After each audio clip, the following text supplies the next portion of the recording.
Without further ado, I'll introduce Tim Crisafulli.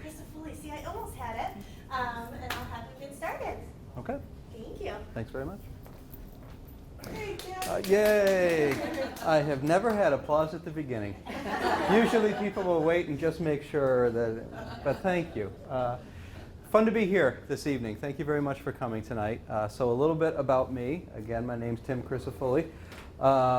My gray hair is from my wife, children, and prior career. I started out life as a teacher, taught 7th grade social studies for 5 years, and then taught high school for another 5. Thought law school would be fun. It was. Graduated from SU Law in 2006, and then I started working at Hancock Esterbrook. It's a law firm in Syracuse area, and I practiced in the trusts and estates and elder law and tax departments at that firm.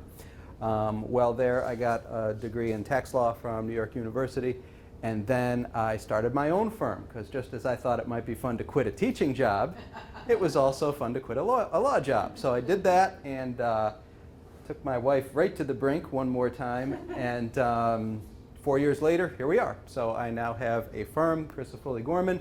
My partner, well, I don't know what he really does all day, but it looks like he's doing business law. He's not doing the same type of law as I am, and it is the two of us now. So that's a whole different approach to practice, and we're out in Manlius. Anyway, this is the first of a 2-part series. The idea for this evening is to talk about what I think of as the basics, but I'm really looking at advanced directives, and I'm looking at ways that assets move in different types of planning, really in consideration of disability and really in consideration of passing away. The idea for the second of the two, which is, anybody help me with this? November, 2 weeks? November 3rd. Next one, November 3rd. That's where I'm going to really concentrate on nursing home costs, Medicaid qualification, and the use of trusts to accomplish those kinds of things. So that's the way this is organized overall. But that said, I want to be sure that whatever it is that you came here wanting to hear about is something that I touch on. Some of it might be more thoroughly handled next time, but I can at least touch on things. So, what'd you really, really hope to hear about when you signed up and took a chunk out of your busy schedules to show up today?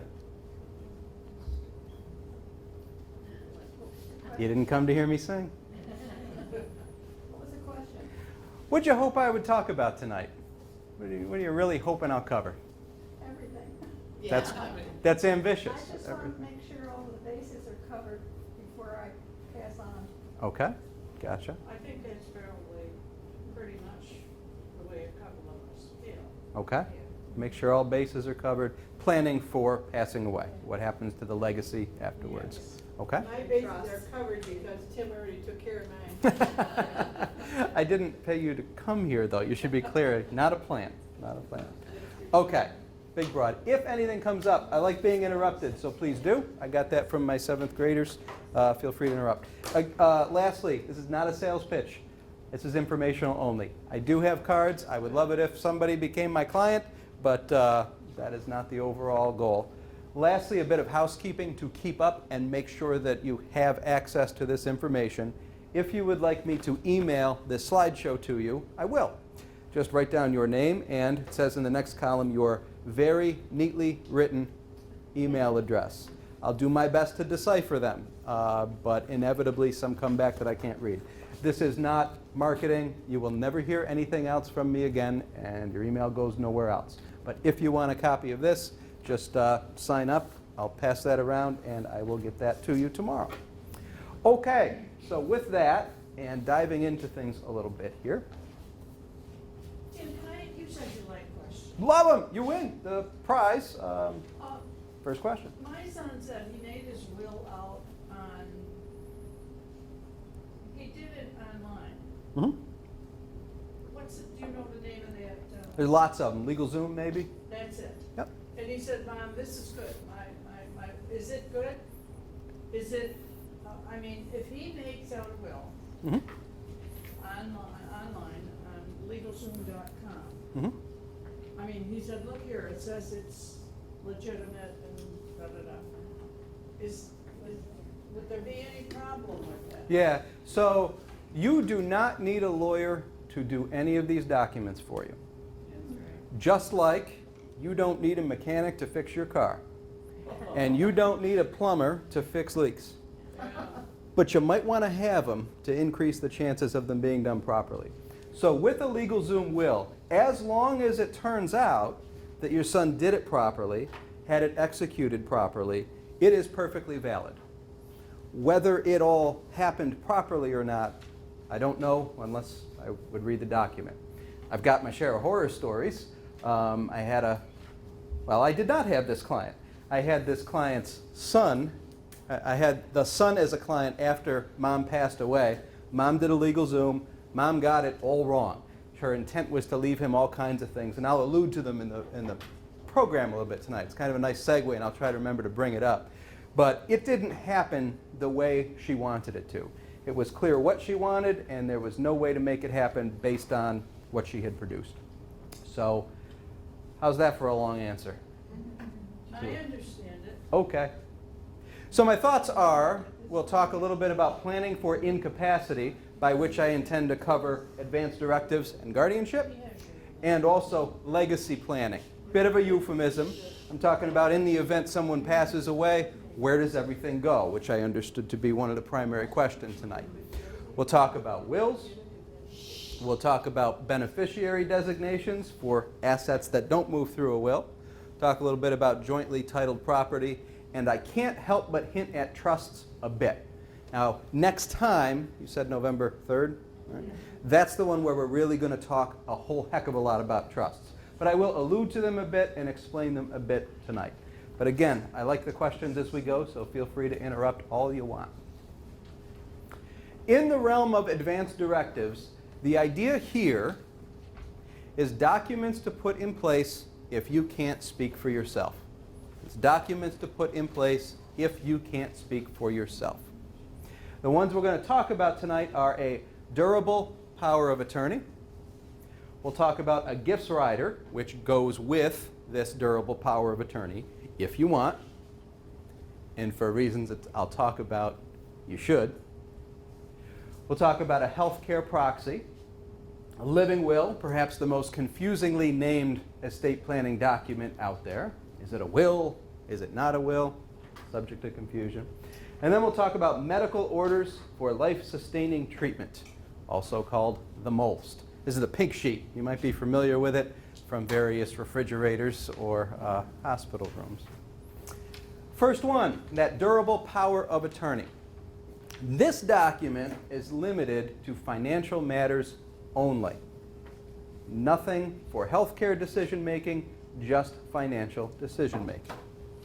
What happens is a principal, to get the vocabulary down, a principal gives this durable power of attorney, the power, to an agent. Principal gives the power to an agent. And the idea is the principal is going to add one or more agents who have the authority to do all the things that the principal could have done. So if I, the principal, can sign my name to move money out of a checking account, so can my agent. If I, as the principal, can sign my name on a deed to sell a house, so can my agent. If I, as the principal, can apply for Medicaid benefits, so can the agent. Whatever I can do, so can the agent. With a great big if the form is filled out properly. This one's a classic onliner because the language for a power of attorney was drafted by the state of New York legislature. And there is a very simple form, absolutely free. You can Google this, it's there. What's not there is any instructions for which box to check. There's an invitation for, you might want to make some modifications to this, but there's no suggestion as to what they should be.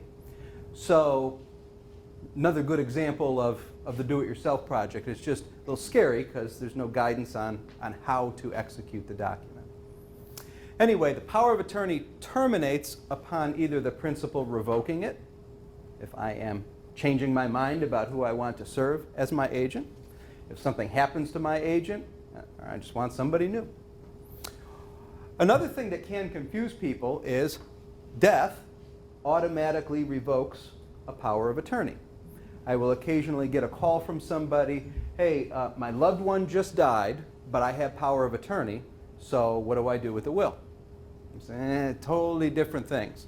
The power of attorney is only in place while an individual is living. As soon as an individual dies, that power of attorney is revoked. Okay? Yes? You can get a power of attorney through your bank as well as a lawyer? Great question. You can get a power of attorney through your bank as well as a lawyer. A bank's power of attorney will authorize you to appoint an agent at that bank for that bank. Just for the bank? Yeah. A bank is not going to put itself in the position of giving you the legal advice. Here's a power of attorney, which you can then fill out and take to our competitor bank. Here's a power of attorney that your agent can go fill out a Medicaid application for you, use in other places, not what they're for. A bank's power of attorney is only thing I've ever seen for that bank's purposes. And they like their own powers of attorney because it's been through their own legal department. But if you get one that meets the statutory requirements, any bank, any business doing, any entity Any of the doing... financial problems, any place, right? Yes. If you get the statutory one, then it's recognized anywhere. Okay. If you use the banks, great likelihood that it's only for that bank. It's a really good question. Tim, I have a question. Yeah. If I have bonds, Yep. bank account, checking account, and I have everything Rosemary or Joe, Mm-hmm. last name, Mm-hmm. is there a problem there for him to just take over the checking, the banking? It depends on what your objective is. Is there a problem to accomplish what? Well, if What's I the goal? die, Yep. I would like him not to have to go crazy. Well, I don't know if this is going to prevent that. But what that means, and we'll get into that in a lot of detail, it's jointly titled. Assuming it's jointly titled with survivorship rights, it automatically passes to him. Oh, okay. So it's a simplified process. I'm going to make you aware of some reasons why you might not want that upon further reflection. Well, that's why you showed up, right? Is there another power of attorney besides a durable power of attorney? Great question. Is there another power of attorney besides durable? Yes, there is. It's called the springing power of attorney, and I hate them. The reason is a durable power of attorney is in effect the moment the principal and agent sign it, and it stays durable. It stays in effect until it's revoked or the principal dies.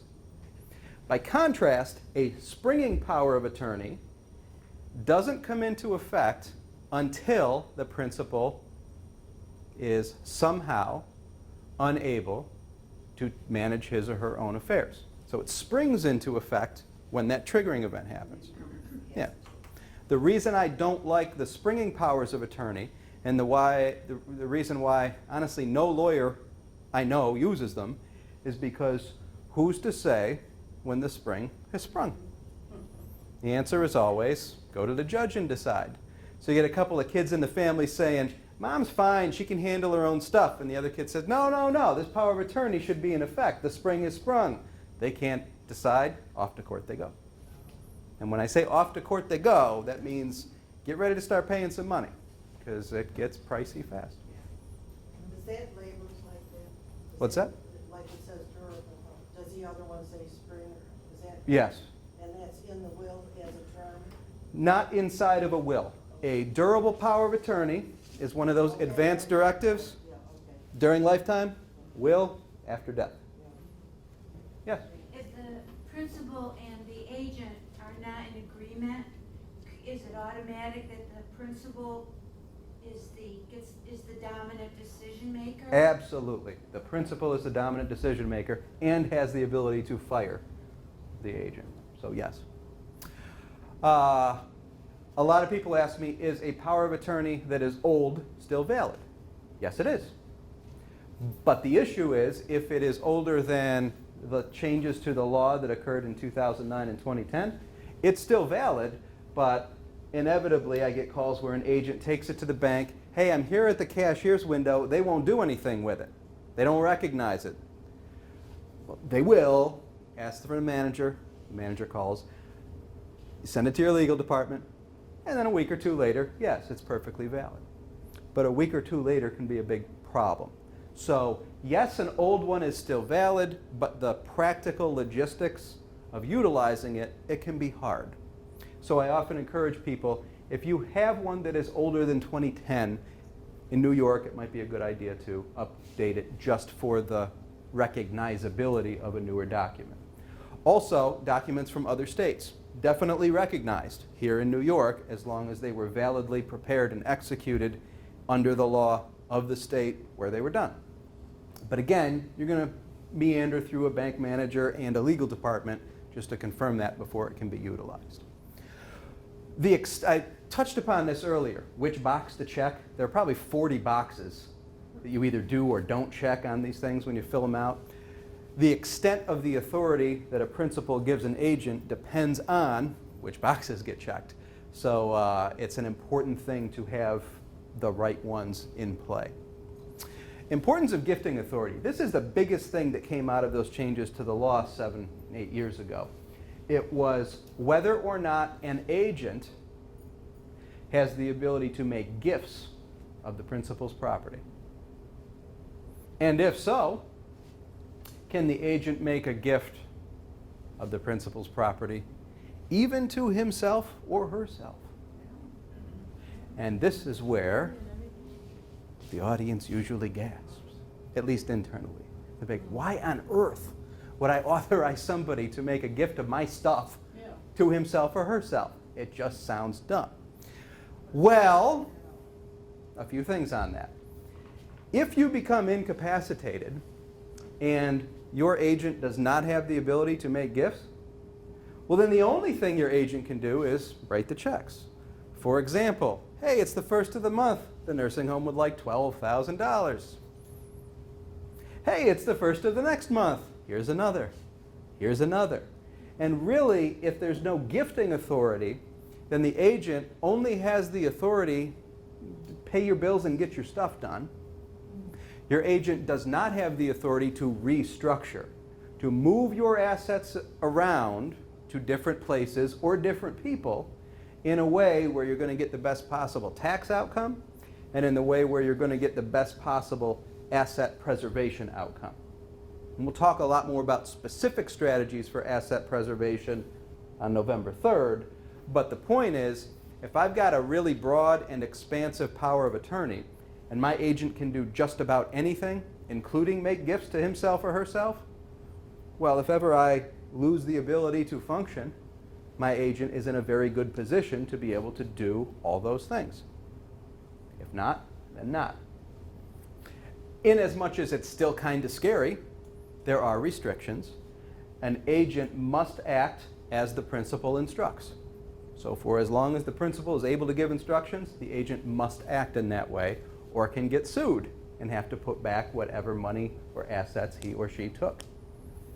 If the principal is unable to give instructions anymore, then the agent must act in the principal's best interest and be ready to defend it to the principal's family, loved ones, friends, Department of Social Services, whomever might step up to challenge it. The agent has to be ready to render an accounting if requested, to the dime. And if the agent cannot explain why a certain transaction was made, then the presumption under the law is that the agent improperly took it, pocketed it, and must give it back, personal liability. So as scary as that whole authorize the agent to make gifts of my property even to himself or herself, as scary as that is, there are controls and there's some pretty compelling reasons to do it. You can always revoke it, and you get to pick your own agent, so choose wisely. Okay. Do you have to check off each box for that, or is that just automatically comes with the durable power of attorney? With the durable power of attorney, you would have to check off each box, except that every once in a while, after a few sections, there's all of the above. Another section, all of the above. But still there are little nuances with the form where you gotta know what to do. And just sort of a shot at what it looks like. But this is that gift rider that gloms on now. And when I started practicing, a power of attorney was 2 pages long. I saw it go to 4. And now they ride in at about 16 or 17 pages sometimes.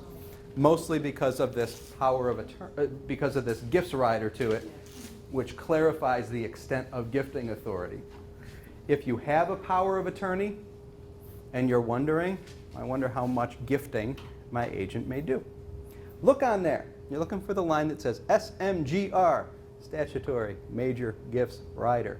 If it's not initialed, there's no gifting authority. If it is initialed, there better be a rider, because the initials mean there's one coming. And on that rider, there's a section, I know you can't see it from where you are, but it says, I grant specific authority for the following agents to make gifts to himself or herself. And then you got to specifically name them in order to give them that level of authority. We talked about what happens if the agents misbehave, that whole accounting proceeding, and that they may have to return assets that they improperly withdraw. So that's power of attorney. I will try my best in these sessions to always let you know what the alternative is. If you don't have one, and then you lose the capacity to manage your own affairs. There's always a default. And the default is an Article 81 guardianship proceeding. This is a full-blown court proceeding. They are wildly time-consuming. I now have one going into its 3rd year. They are wildly expensive, and they are contested. A guardianship proceeding has to include the person who is allegedly incapacitated. If that person cannot come to court downtown, be brought to court, be wheeled to court, then court will go to the person. And I participated in these. It's an actual New York State court session held. I went to one in a nursing home. And the person was wheeled down, and the judge came, put on the robe, there's the bailiff with the gun, and off we went. Everybody who is interested in the person, family, friends, whomever, they have the right to show up. And certain individuals have the right to contest it, and they do. And the extent of power is limited to the bare minimum that the judge decides ought to be given to the guardian. Maybe that includes Medicaid planning, maybe it doesn't. It's really left in the hands of the judge. But they are wildly expensive. So I usually call the power of attorney the really inexpensive solution to the wildly expensive problem. Any questions before we move away from durable power of attorney onto the other advanced directives? Yes? Primary and or secondary powers or agents. Mm-hmm. Yeah, you have the option. Have one, have a backup. Yeah, and the question is about primary and secondary and backups for an agent. There's a lot of flexibility here. You can have one person at a time and then a successor. You can have 2 people at a time. You can say that those 2 people must both act together, meaning both signatures need to appear to do anything. You can have 2 people and say either one of them may act independently. You got all kinds of flexibility to say whether 2 are acting jointly, independently, and then how the succession will go. Thank you. It's a good question. Anything else on this? All right. We'll continue the fun with healthcare proxy. Whereas the power of attorney was for all things financial, this is for healthcare decision making. Healthcare proxy is effective. This is like that springing power of attorney. The healthcare proxy does spring into effect. It's only effective during times when the person who gave the proxy the power is unable to communicate his or her wishes.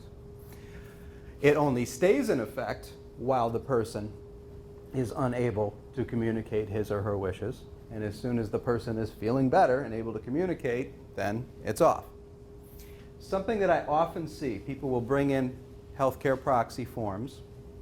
I got this from the hospital. I got this from my doctor. Is it okay? And the answer is, yeah, it's okay, but check them and see if they have that HIPAA language.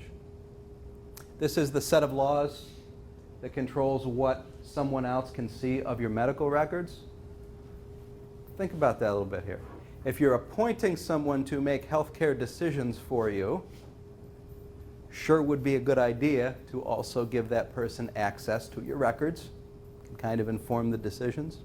So I'm often surprised when I see a healthcare proxy form that lacks HIPAA language. Happens a lot. A lot of times that'll be on the questionnaire when you fill out to see a doctor. Right. Often, not always. It's, my recommendation is have a healthcare proxy form that is very thorough, that's going to meet a lot of different contingencies, and that is going to be recognized in a lot of places. And then one, kind of like the question that you had asked a minute ago about the durable power of attorney, like with that, it's wise to have a proxy as well as a successor, so that if there's something that goes wrong with your first person, unable, unavailable, you have someone else in place. Is this valid when it's in your doctor's medical records, your medical records? Yeah, well, I don't know what it says. The question is it valid if it's in your doctor's medical I records? mean, it has all the pertinent information. Yeah, probably. It's probably fine. My fear is not reading the document. I don't know what it does. I don't know if another doctor, institution would recognize it or not. Just can't tell without reading it. Generally speaking, as long as it is clear that you are authorizing someone else, it identifies that other person, it has 2 witnesses who are qualified to act as witnesses, over 18, not one of the people who you name, probably going to be fine. The next advance directive is a living will. Again, confusing name on this document. This is guidance. This is a set of instructions. This is telling that healthcare proxy what to do. I mean, think about it. You've just appointed this proxy and you've said, hey, if I can't communicate, you tell doctors what to do. Seems prudent to let the person know what your wishes are. And so this is how that's done. It's guidance for that healthcare proxy person. Of the 2, the healthcare proxy document, I used to say the word trumps, I don't know if I should, is controlling over the living will.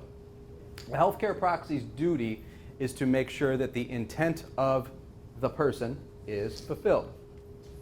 The living will is one way to communicate one's intent to the proxy, but there may also be conversations. There's a lifetime of knowing someone. This is just one way to let that intent be known. I will say, though, they're important because they let people know just to what extent would you want life-saving measures. Sometimes they'll say, listen, I'm okay with being kept alive for 2 days so my friends and family can get there, but after that, let's stop it. Some people say, why would I wait 2 days? I'm out of here. A lot of different ranges of philosophy on what people would want. We end up talking a whole heck of a lot about these in client sessions. People give this a lot of thought. Another good reason to have one of these in addition to the healthcare proxy is some jurisdictions will not recognize the healthcare proxy. I worked in a place once where there was a couple touring France. The wife had an aneurysm and lost capacity. The husband said, no more life-sustaining measures. I have my healthcare proxy form. He said, I'm sorry, we don't recognize that. He said, well, will you look at her living will? Yes, we'll take it, and her wishes were honored. The last advance directive is not a it's not a lawyer document, it's a doctor document. I'm often asked about these. Lawyers don't do them. This is the most.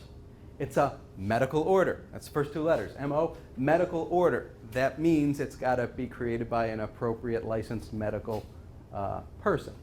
Created by a physician, qualified medical personnel. It's the pink sheet on the bed, bedside table, or refrigerator. This converts a person's wishes, which appear in the living will, into an actual directive. The reason why these are on the fridge is because paramedics are trained. Look on the fridge, see if there is one of these. If you have a medical order up there, they must follow it. If you have a lawyer's healthcare proxy up there or living will, they probably won't pause to do the legal analysis. And they'll go into their default life-saving measures. So that is... Get this from your physician. Right. They don't do these regularly. You don't do these preventatively necessarily. These are medical orders that do expire. So if you're a healthy person, generally speaking, you don't get one of these. You do, with an attorney or on your own, a healthcare proxy and a living will. These are, you're going in for surgery, you know you're going to be hospitalized, you know there may be a risk, that's when you get one. If you are under constant physician care and treatment, that might be when you get one at home and you're constantly seeing a physician. Okay? Never heard of that. You wouldn't unless you were being treated in a hospital and they said, we're sending you home, but you got things in order? It's an awkward conversation. I guess he knew it was gonna work. Yeah. And I'm glad it did. You know, it's very disconcerting to go to the hospital and have them, Sure. do you have a POA? Do you Yeah. have a living will? I mean, it's scary enough. Yeah. And then anticipating Yeah. ahead. There is always a default if things go badly, but often once people know what the default is, they think, I want that, like the guardianship proceeding. You had a question? In a hospital DNR done by a doctor in his office, where does that fit in this?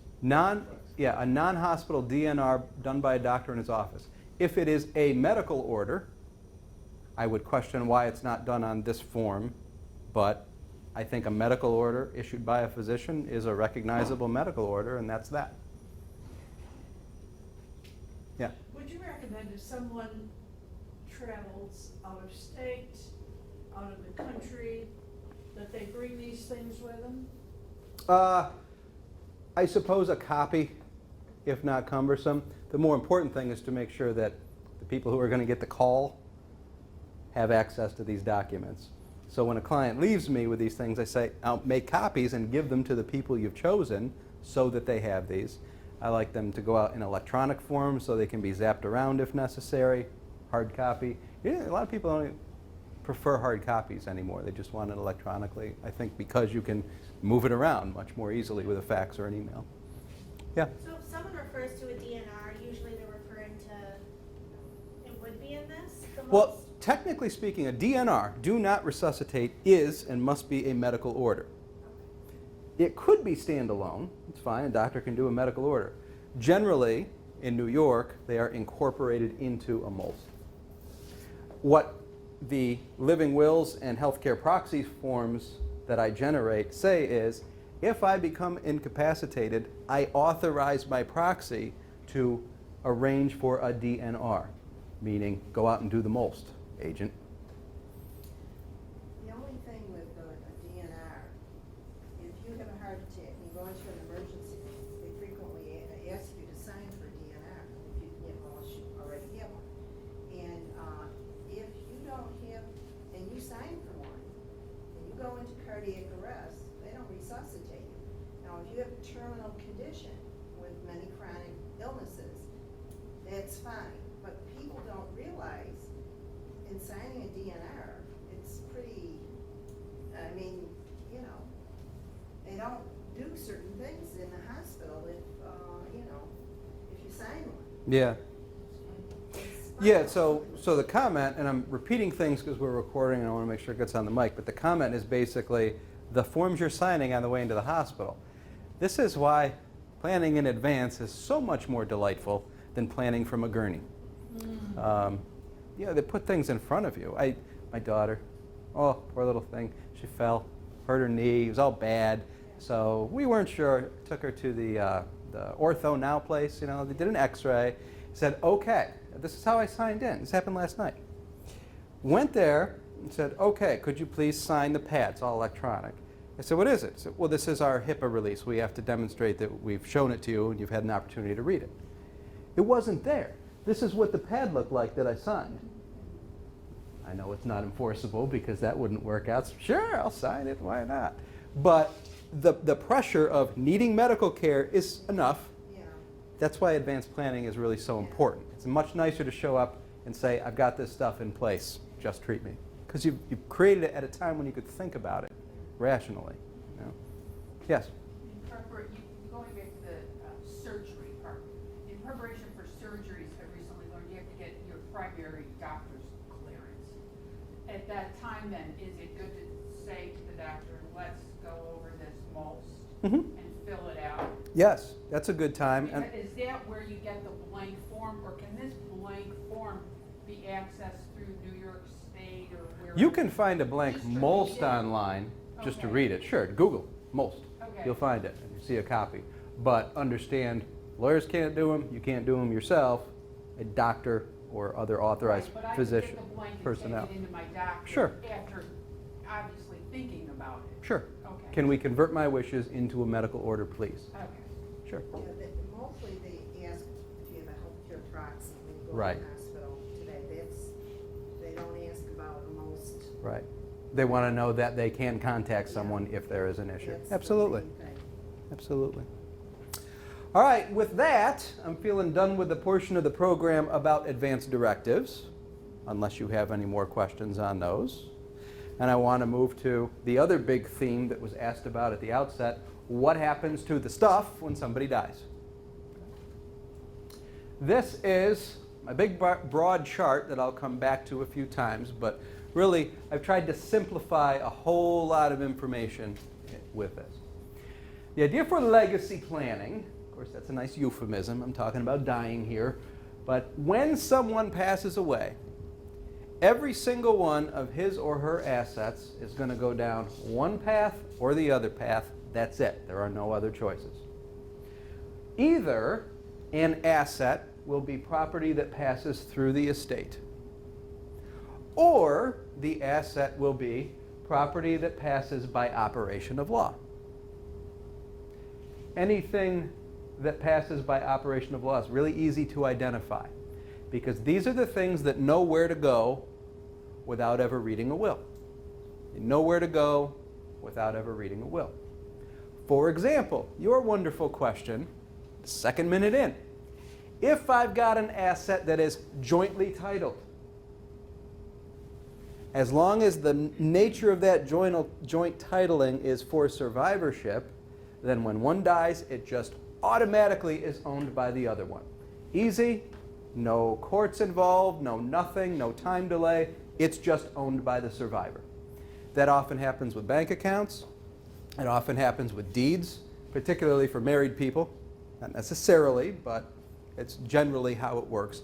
Deeds are very often something that are jointly titled. Another item that moves by operation of law, knows where to go without ever reading the will, items that have beneficiary designations. Things like life insurance policies. As long as there is a named beneficiary who is alive still, able to receive the money still, it's not one that you named 40 years ago and never updated. As long as there's a valid beneficiary designation, that life insurance policy, it knows right where to go without reading the will. IRAs, 401ks, they're like that. They know right where to go without reading the will. And then, big topic for November 3rd, assets that are in lifetime trusts. Lifetime trusts are trusts that you make during your lifetime, and they require care and feeding during your lifetime. They know where to go without ever reading the will. But anything else, anything that's owned individually with no beneficiary designation, those things go through the estate. Make sense? Okay. Is there a money thing? I mean, do you have to have so much money, or it doesn't make any difference? The amount doesn't matter. If you have $1 in a jointly titled account, it goes this way to the survivor. If you have $1 in an account owned by you, no beneficiary designated, then it's going to go through an estate. Okay. Good question. So then, as for items passing through an estate, if there is a valid last will and testament, the process is called probate. If there is not a valid last will and testament, the process is called intestacy. Still, it's all this property through probate with a valid will, through intestacy without a valid will. Okay? So that's the big broad overview. In delving into this, I want to talk about intestacy first. So we're going to look at what the background is. What's the default rule if somebody dies without a valid will? And very often a will go out into the world and not be valid because it wasn't properly done, not to pick on LegalZoom, there's a risk. This is everyone's default estate plan. There's no estate tax savings possible, though that is less of an issue for most people these days. There's no asset preservation possible, meaning your money might automatically go to somebody who's already in a nursing home, which means if they had been there, paid for by the Medicaid program, well, they just inherited a whole bunch of money, guess what? It's gone until they're broke again, then they qualify for Medicaid again. No asset preservation. And then just sort of a simplified overview of where it goes. If you have no valid will, and you're married when you die, with no kids, all to the spouse. If you're married when you die and you have kids, the first $50,000 goes to the spouse, and then the rest of it, half goes to the spouse, half goes to the kids, no matter what their age is. Children leads to 18-year-olds running around with big fat checks. That's not scary. Oh, this is a bad one. So a lot of people will say, well, I don't have kids, I'm not married, do I need a will? Well, should your parents really inherit your money? And sometimes the answer is yes. But if mom or dad is in a nursing home, all that money is just going to go up to them, be gone, and then not going where the individual might have wanted. And then anyway, if you die with parents surviving you, but no kids and no spouse, that's where it goes. If you die with no spouse, no kids, no parents, it's going to your siblings, whoever liked them. And then if you die with, that was supposed to be a joke. No spouse, no kids, no parents, no siblings. Now we're going down to nieces and nephews. I had a case once where this guy took beautiful care of his cousin twice removed. She was elderly. She was living in a rough house, disrepair, probably a hoarder, stuff all over the place, cats, no food. He'd go over, mow the lawn, bring her groceries, nice guy. She passed, he came in, he said, what do I have to do? He said, does this mean anything? He took out this old wrinkled piece of paper. Sure enough, she had written down something to the effect of, I leave everything to him. So, wow. I started getting nervous. I said, you find anything else in the house? He goes, yeah, I found this. Busts out 2 bank statements, $1.2 million. She was loaded. She just wouldn't spend money. So here it was, $1.2 million, and he's got this will that she made out. Getting excited. So I'm reading through, I leave it all to him. I look at the back, and I see, oh, I hope she met all the requirements for a valid will. She knew. She got 2 witnesses to sign it. I called them. I found them. They were both, I remember the day. I'll come to court. I said, great. She never signed it. So, good. Thanks for gasping. That was cool. So she never signed it. Therefore, she missed one of these 7 or 8 requirements for a valid will, died without a valid will. He was only the first cousin twice removed. All the money went through intestacy to her first cousins once removed, who she had not met. So it goes. So there's the do-it-yourself example. Yeah, it's sad. Here's sad, too. The final potential beneficiary, no cousins once removed, no cousins twice removed, then we're done, not going any further, goes to the state of New York. And I love the term for that. It's ischiat. The power of a state to acquire title to property for which there is no owner. As in, oh, ischiat, the state just got all my money. Really easy to remember. So anyway, that's the default, and it's everybody's default without a valid will in place. If there is a valid will in place, remember it's called probate. That's the process. With a will that is valid, there are near endless possibilities. You can decide, if you have minor children, who shall be the guardians, instead of leaving it up to the family to fight about. You can set up trusts inside the will. I talked a moment ago about lifetime trusts. I said lifetime over and over to the point where you thought there was something wrong with me. A lifetime trust is one that you set up while you're living, requires care and feeding while you're living. When I'm talking about a trust inside of a will, it's called a testamentary trust because it's embedded in your last will and testament, testamentary trust. And it just sits there inside the will. It doesn't even exist until somebody dies and the will is determined to be valid. Then this testamentary trust springs into existence and is ready to do its thing. Okay. But the point is, with a valid will, you can set up a testamentary trust, which you can achieve creditor protection. You know, you leave a gift to your child who is an adult at age 30, happens to have maybe some creditor issues, a lawsuit against him or her, some addiction issues, maybe some bad relationships, maybe it looks like a divorce is coming down the pike, maybe a disability, who knows? But if you put an asset right in that loved one's hand, any of those things I just mentioned could come try to grab it.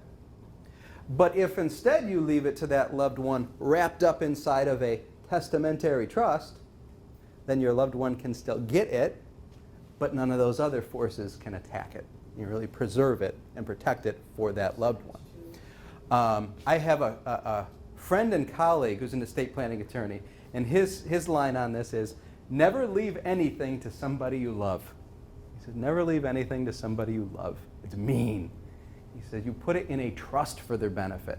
That way, nobody's going to come grab it from them. Now, that said, there's a lot of different philosophies out there. I have some clients who say, I don't care. I will be dead. If they lose it, they lose it. Good luck, kid. Other people will say, no. Now, this was kind of a lot of work to get this together.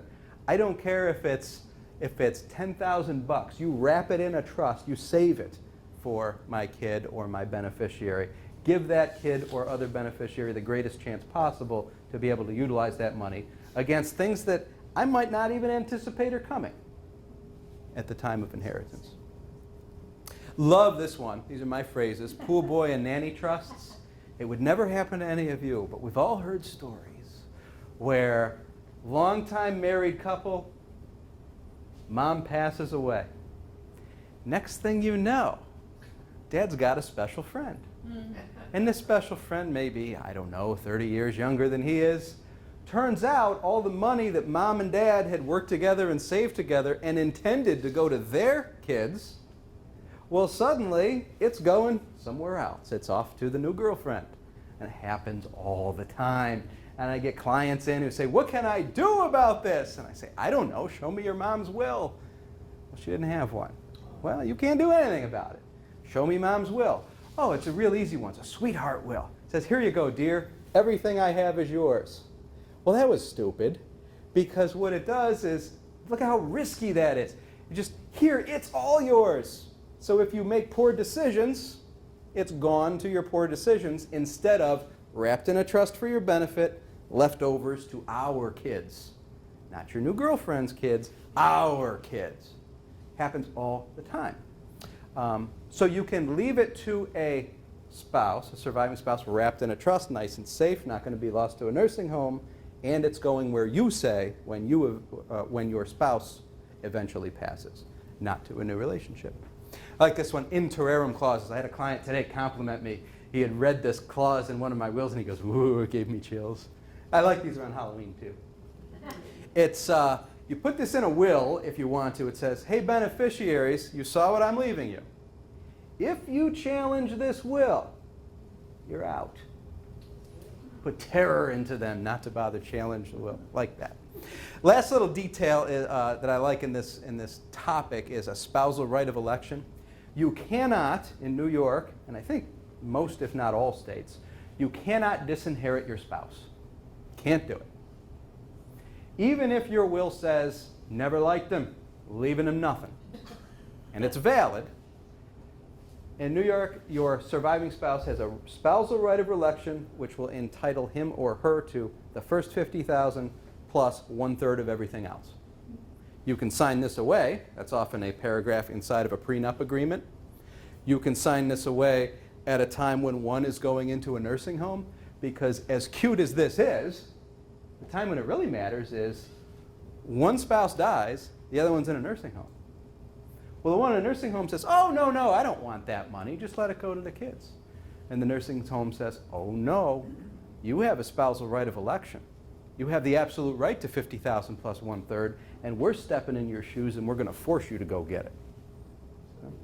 So even in a well-intentioned scenario, unless proper documentation is in place, the money may go away. So using testamentary trusts embedded in last will and testaments can be good. Now again, if a client comes in and has the philosophy, I don't care what happens after I die, give it to these people and tell them good luck, fine, that's the will we draft. But only after they understand the options. But I find a lot of people like testamentary trusts. I had a couple in the other day. They have an adult daughter, 24 years old, and she is awesome. She's going to law school, she knows her stuff, she's savvy, she's bright, she's got it together. If ever you were going to leave a big chunk of money to someone who's 24, she was the one. And they said, we don't know whether to leave it to her in her hand or in a trust. And I looked at her, they brought her, I said, what do you want? She said, tell me about it. I said, if we put it in your hand, it's yours and that's that. If they put it in a trust for you, then you ever get sued, you ever get in a bad relationship, you ever get divorced, you ever get disabled, anything ever happens to you, a car accident, nobody else can touch it. But you can get out as much as you want. And she said, why wouldn't I? Yeah. I said, I don't know. And so we did. But it really comes down to an individual's philosophy once educated about the options, I think. And now you are. You get to pick whether assets are going to people outright or in trust, to kids and grandkids outright or in trust. Until when? 18? Not really a good age to have a big chunk of money. Some people think so, some think not. And you get to choose who gets to run things. Who is the executor? Who are the trustees of these testamentary trusts? We talked through these. So that's as far as I wanted to take this portion of the program where I'm talking about property passing through the estate. We talked about what intestacy looks like, those default rules. We talked about the possibilities with a valid will. Before I move over into property passing by operation of law, are there any questions about any of this over here? Doesn't probate mean you have to go to court? If you have a will, does it mean you have to go to court? Yeah, that's a great question. The process of probate. And actually, where did I put that? Now's a good time to do that because you asked. Estate administration. What does it look like if probate is necessary? And when I meet with clients, we'll do an exercise where I let them know what probate looks like, and I tell them, my question to you is going to be, do you care? Because you will see some attorneys will advertise, avoid probate. You got to avoid it's bad probate. Well, it's bad if after you learn about it, you don't want it, or it would have negative consequences. But after you learn what it looks like, a lot of clients will decide, well, I don't care, I'll be dead. And that's a perfectly fine conclusion. So I want to talk a little bit about what it looks like, that estate administration, whether it's probate or intestacy. And then if you were across the table from me at the end of this, I'd say, do you care? And if there was something about probate that you thought, I don't want my stuff going through that, I would help build a plan that works around it. And if you say, no, that's fine, well, then we're going to use it and not build a plan to avoid it. One thing about an estate administration, creditors wait. I get calls right after a loved one dies. Hey, the funeral home, they want the money now. What do? I can't get at the money. What do? I say, tell them to wait. Well, the Niagara Mohawks bill is here. What do? Tell them to wait. And everybody waits because they all know they have to. So a big part of my job is calming people down and saying, everybody's going to wait. It's okay. Those non-testamentary dispositions, the ones that pass automatically by operation of law, they go right away. Jointly titled account, beneficiary designation, they just go. But the things that are in lifetime trusts, they just go.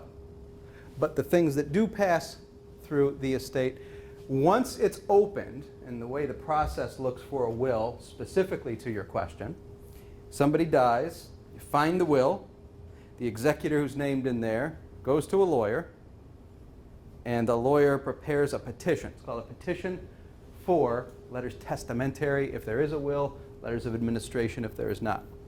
You sign off. You take this to the court, and the court does things like, well, do you have approval of all the beneficiaries? Do you have approval of all the people who would have inherited if not for this will? So you got to give them all notice. It's an invitation. Just, do you consent? If not, here's the date you show up for court. It's an invitation to come in and complain or litigate if there's a problem. So if I have clients who say, oh, my kids, they fight and they fight and they fight and they will fight about my estate, I know it.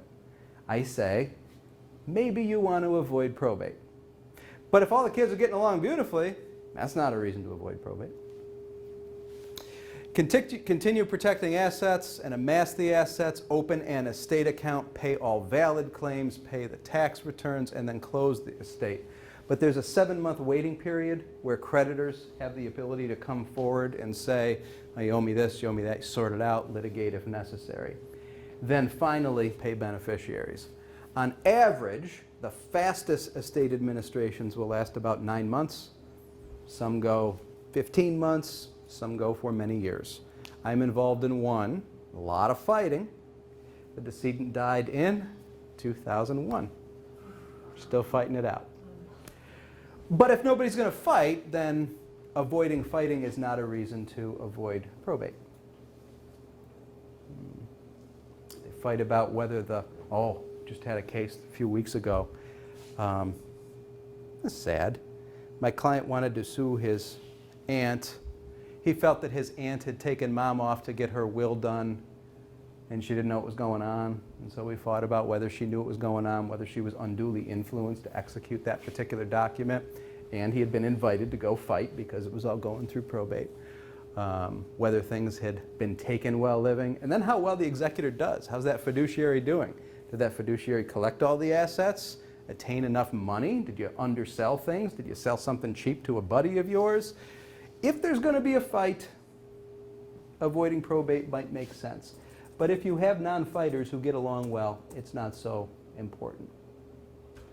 Can I ask a question? I hope you will. I apologize if it's silly. Is an executor and a power of attorney the same thing? Good question, constantly asked, and no, they're not.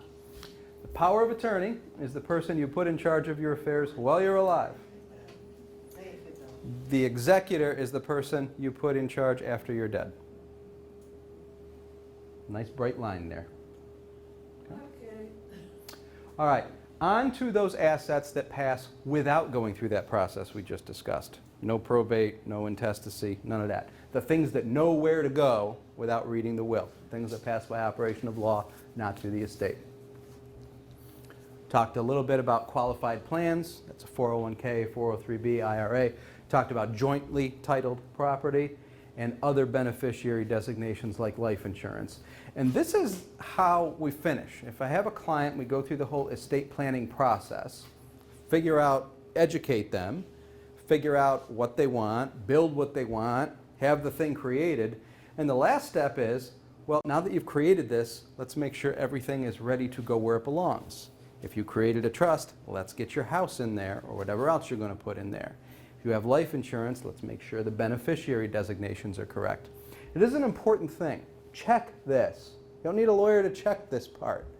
If you did a will, well, I think you've learned tonight, well, geez, I might have a lot of assets that aren't going to go through there anyway, so it kind of doesn't matter what it says, unless all your assets that will pass by operation of law are properly coordinated to work with whatever you've created. This is often overlooked. People will show up in my office, they say, look, I have a will, Dad left me everything. Well, that's nice. But what your dad died with was a $200,000 bank account that named your sister as joint owner. So you are going to inherit everything passing through his estate, nothing, and your sister's going to run off with a $200,000. Well, that's not what Dad wanted. He wanted me to get half of everything, split it with my sister. Yeah, I know. And you'll get half of everything that moves through the will, but because that $200,000 is moving by operation of law, it's going straight to your sister. Well, Dad did that so that sister could share with me. She might. She might be in the middle of a divorce, which means it's going that way. She might have been in a car accident and been sued, which means it's going to the creditors. Or she might just up and not like you, in which case you lose. So that happens a lot. It's important to make sure that the beneficiary designations do what you intend. When the trust is not funded by the person. Well, if it's a testamentary trust, then whatever moves through the estate has to go in there if that's what the will says.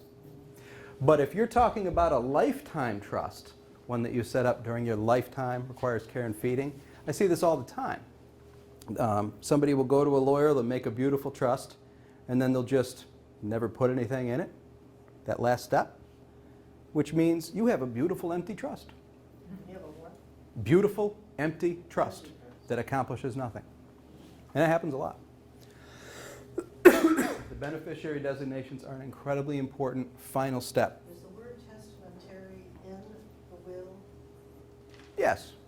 It has to be in the will. Well, that's what the title of the document is, Last Will and Testament. So that's where it is. Okay. Yeah. All right. Okay? What's an irrevocable trust? See, now you're hitting it November 3rd. You asked, and I will answer. Now, so all the while, every time I said trust today, and all the ways and uses of them, I've been talking about testamentary trusts, the ones that are packed inside of a last will and testament, and they sit in there and they do nothing till somebody dies, and then when that will is probated, they come out and they exist. That's a testamentary trust. The question before us is, what's an irrevocable trust? Now we're in the realm of lifetime trusts. You create them during your lifetime. They require care and feeding during your lifetime. There are two main types, revocable and irrevocable. A revocable trust can be revoked. Anytime you want, undo it, change it. It's as if you have just taken assets and put them in your pocket. Take them out whenever you want. That's a revocable trust. An irrevocable trust is one that you can't change. Except that, if you come back November 3rd, I'll tell you hundreds of ways that you can change them. No, I just wondered because I have a friend now that regrets that, the irrevocable trust. Yep. And there really is nothing you can do about it. Bring her to the next Well, what's the meeting. goal? To change the beneficiary on the property. There's an excellent chance that there's a way out of it. Oh, really? Lots of ways out of an irrevocable trust. See? All right, now we'll come back November 3rd. It's fun. It's too much fun not to talk about it. So you can, there's so much flexibility with an irrevocable trust. You can, often there's a clause in there, lets you switch who the beneficiaries are. It's called a limited power of appointment. You can switch who they are. It's probably in that trust. Maybe not, got to read it to know. Another thing you can do, and I love this one, thank you New York law, you can revoke an irrevocable trust as long as 3 different parties agree. Whomever set it up, and whomever the trustee is, and whomever the beneficiaries are. And sometimes you can even control and switch who the beneficiaries are. So depending on what that document says, there might be a tremendous amount of flexibility to accomplish what your friend wants. Really depends on the document, but don't give up hope when you see the word irrevocable. Starts out scary, and for purposes of tonight, I'm saying think of it as something that can't be changed. But in truth, there's a lot of play with these things if they're drafted the right way. Does the original principal have to sign? The person that set it up? It will depend on what the document says. It depends on whether you want to revoke it. Depends on the document. Very document specific. But the takeaway from this is there can be a lot of flexibility, so don't give up hope. Do you have a testamentary trust? Do you have to have a irrevocable or a revocable trust also, or is it optional? I love that question. If you have a testamentary trust, do you also need a revocable or irrevocable trust? Depends on what you're trying to accomplish. If you have a testamentary trust, whatever moves through here is going to get into it. Right? It's going to go this way, owned individually, no joint beneficiary, no joint titling, no beneficiary designation. So it's coming through your will, and your will set up a testamentary trust, and it's going to land in there. So if your goal is, after I'm dead, it's okay with me if it moves this way to get in here, you're good with a testamentary trust. But if you say, I don't want to probate, then don't let it go through there. And if you say to me on November 3rd, I don't want to keep my assets because during my lifetime, a nursing home might get them, then don't just hold them and wait to die hoping that there will be something left to get in there. Do something about it now. So then you need that, one of those two. If Yes. you think you might go into a nursing home, which would capture the money. Yes. What a great, I put you on the poster for November 3rd. It's perfect. Just perfect. Last thing I want to talk about today is IRAs, 401ks, qualified plans. And we're only here till about 7, so I'll wrap this up in about 10 minutes, take a couple of questions, and then that's that. The magic of qualified plans, again, by which I mean 401ks, 403bs, IRAs, 457s, that sort of thing. So much good planning can be done with these, and it constantly goes wrong. The goal is to maximize tax-deferred growth. That's why anybody ever invested in these things in the first place. Let the money grow, tax-free. That's the deal. When someone dies, the leftovers are going to go to a beneficiary. The amount of time that tax-deferred growth can continue for the beneficiary depends on how you fill out the beneficiary form. And people get it wrong all the time. They must, these required minimum distributions, those mandatory withdrawals that must start after you're 70 and a half, well, after you pass, your beneficiaries must continue taking them, but the rate depends. They can either be forced to take giant chunks that end very quickly and the tax-deferred growth ends and there's a huge tax bill now, or your beneficiaries might, if you do this properly, be able to take out teeny tiny required minimum distributions over their very long life expectancies, thereby enjoy continuing tax-deferred growth for years and years and years. And it all depends on who do you designate. Your choices are a spouse, a non-human, and a human being who's not your spouse. Really all there is. It's a non-human. A trust. What? The wrong kind of trust is a non-human. An estate is a non-human. And you'd be shocked. This is the biggest error I see. Somebody does a will.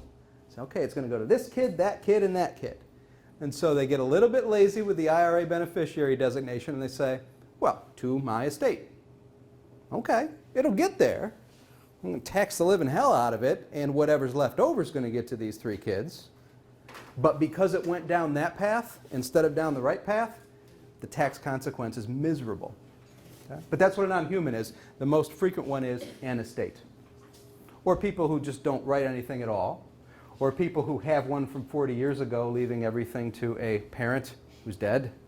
Or people who leave everything to a spouse from whom they are divorced. Happens a lot that IRAs pass through estates, and it's too bad. If you designate your spouse, then those, and you die before you hit 70 and a half, then your surviving spouse can do great tax things. Your surviving spouse can roll it over into his or her own IRA and then designate his or her own beneficiaries. If the decedent dies after 70 and a half and begins taking those required minimum distribution, still roll it over. It's good. If you have designated your spouse, it's good. Your spouse can roll it over into his or her own and then name his or her own beneficiaries. Potential downside when we get out of the tax realm is, well, if your spouse needs long-term care or has an affection for the pool boy or nanny, maybe the money's going to go away. It's not perfect, but it's really good for tax purposes. You had a question? Yeah, 70 and a half, what is the percentage that you have to take out? It's an actuarial life expectancy table. So these are established annually. It's not a fixed percentage. It's the amount you have in there divided by your actuarial life expectancy. Changes every year. Changes every year. Yep. Next possibility. So the older you get, the less you get? No! And this blew my mind the first time I heard it. If I am 40 years old, my life expectancy is probably about 70. If I am 72 years old, my life expectancy is probably 80. Because I outlived all those things that could have killed me in all those years up to 70. Weird when first thought of. But even a 100-year-old person has a long life expectancy. It's probably up to 102. They get small at the end there, but they're there and they keep getting pushed out. This is bad if your IRA ends up going to a non-human beneficiary, like your estate. Then, if the decedent dies before 70 and a half, it's all got to come out of tax-deferred investment within 5 years. If the decedent dies after 70 and a half, you use the participant's, the dead person's life expectancy. Actuarially speaking, person's dead, but you go back to the tables. Point is, if you leave an IRA or 401k to a non-human, it's not going to enjoy much more tax-deferred growth. It comes out fast. It's a tax disaster. A really good way to do this is a human other than spouse, where you can use the life expectancy of the beneficiary. So think about this. If I take my IRA, my wife and I pass away simultaneously, and I get it to my 3 kids, aged 11 and 9 and 1. Yeah, that happens sometimes. 9, 11, and 1. If I do that through my will, it's all got to come out of tax-deferred growth over my life expectancy. If I leave it to them directly, my 1-year-old gets tax-deferred growth for like 80 years. It's magical. I've taken care of a retirement that won't happen for decades. Big deal, just for that little tweak. You leave it to young people, you get magical tax results. It's good. Did she have to wait until she's 70 and a half before she can? No, they have the option to get it right out of there, but they are not forced to take big required minimum distributions. They must take them, but it's the amount in there divided by a 1-year-old's life expectancy. Whew, that's a lot of tax-deferred growth, you know? How do you keep track of all that? I don't know. So here's my dilemma. I have an 11-year-old and a 9-year-old and a 1-year-old. I want a great tax result, but I'm not stupid enough to leave it to them directly because I know that when each turns 18, they're not going to care about tax-deferred growth. They're going to care about a nice trip to Cancun or something equally dumb. So I want that great tax-deferred option of leaving qualified plan assets to very young people, but I don't really want them to be able to withdraw it when they turn 18. So the solution became available not until 2006. This is part of the Pension Protection Act. So any plans done before then cannot have this because it wasn't an option. But it's actually called a see-through trust. The idea is you get the best of all worlds. If it's properly drafted, testamentary, see-through trust, I can say I leave my IRA to my kids as beneficiaries of this see-through trust. And when I do that, I get tax-deferred growth over their very long life expectancies. But my trustee says when they're allowed to get money out of there. So if they're dumb and 18, trustee says no. But if they're 18 and they need something like tuition, okay, here's a source of it. And maybe my trustee says, you know, by the time you're 30, you will have figured out how tax-deferred growth works, and at that time I'll turn it over to you. But the point is, with these tax-deferred plans, there is an ability to work absolute magic for tax purposes and for asset preservation purposes and for the good of people who are very young. There is also the potential to get it wrong with just the wrong wording on a beneficiary designation form that's going to move the money maybe to a place you don't want, but even if it's going to a place you do want, you might have moved it in a very tax inefficient manner that's going to not allow it to grow tax deferred for decades that would have otherwise been possible. So there are a lot of planning options around those qualified plans. Bottom line is, lots of tax deferral is still possible even after one passes, and so make sure that those beneficiary designations are as they should be. So I do have more, but I also know that the mind can absorb only what the bottom can endure. I know that we are about out of time anyway. I want to give you a slight preview of what we're doing next week, and then I'll stick around for a few questions. First of all, next week we're talking about trusts and asset preservation. We're going to talk about, not next week, November 3rd. We're going to talk about guarding against the costs of long-term care. Talk about Medicaid planning, how to structure assets or enable your power of attorney with a really broad and expansive power of attorney to make these plans for you so that you reduce the risk of losing assets in the event you or a spouse require long-term care. Not going to talk about reducing estate taxes because honestly it just doesn't matter anymore. No, there are no estate taxes for New Yorkers until you get up over $4 million. No estate taxes levied by the federal government till you're up over $5.4 million, and the New York number is going up to match that. If that is an issue for you, come on in. I can help out, believe me. But it's just not worthy of conversation much these days. And how to protect beneficiaries from losing an inheritance potentially. Yep. That's what they refer to as death tax, that estate tax? Yeah, you hear it as an inheritance tax or a death tax or an estate tax. But if you hear people worried about it, I don't know what they're worried about. And by the way, for a married couple, you can double that $5.4 million. So a married couple is able to pass on $10.8 million before there's any worry of an estate tax. The estate tax affects less than 0.05% of the American population. So to the extent you hear people worried about it, they're hiding some money under the mattress if they're really worried about it. It just isn't an issue. I hear it more on TV We hear a lot on TV. Death tax, bad. Politicians, Sure. But sounds bad.